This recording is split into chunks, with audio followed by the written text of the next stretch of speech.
Exploring the heroic virtue in children is the topic of a new book, Littlest, Suffering Souls, Children Whose Short Lives Point Us to Christ. Joining us now is the author of that book, Austin Ruse. Welcome. Thank you for having me. Thank you for being here. You're not just the author of this book, but you're also the president of the Center for Family and Human Rights at the UN, CFAM. Yep, that's right. And you're a well-known author and columnist. And let me tell you, I needed tissues reading this book. If you want a tearjerker, this is it. And it talks about suffering, especially suffering among young children, which I don't understand. It is so hard to wrap your head around. Tell us about the stories of these three children. Well, it's the story of three children, contemporary children. You know, these are not from another century. These children all died in recent years.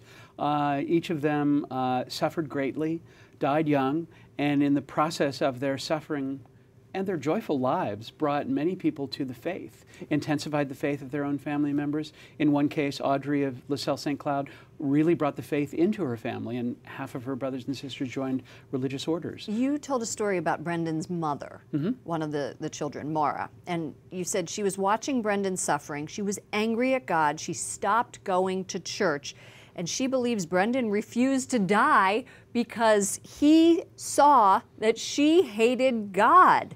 And during particularly tough treatments, Brendan would say, "This is for you, Mom." He knew what he was doing. He was offering his pain for his mother's return to God. He was bringing her back to the faith. How beautiful is that? Brendan offered all of his suffering for other people. His specialty was dads without jobs, marriages that were in trouble, and his mom. And they would go into a particularly terrible treatment, as you quote from the book, and he would say, "Mom, this one is for you." Because Maura was angry at God. She stopped taking communion. She eventually obviously came back, but Brendan offered it all for other people. He was getting a bone marrow transplant and offered his suffering for Bella Santorum.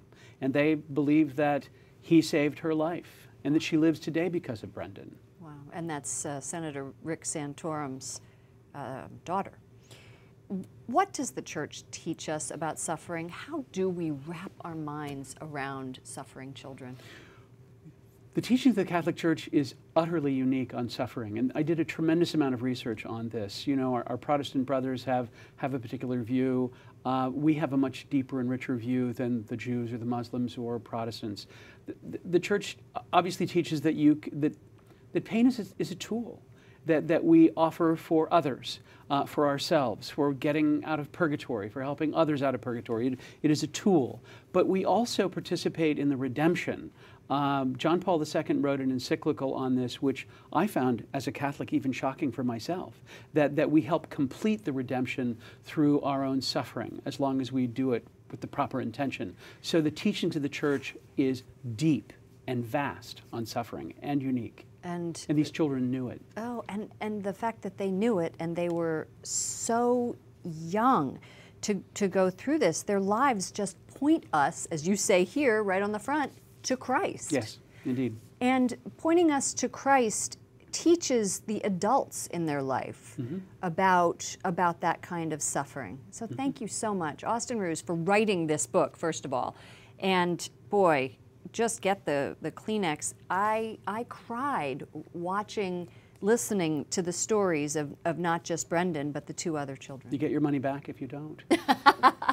Okay, well then, nobody's getting their money back. Austin Ruse, thank you so much, author of Littlest, Suffering Souls.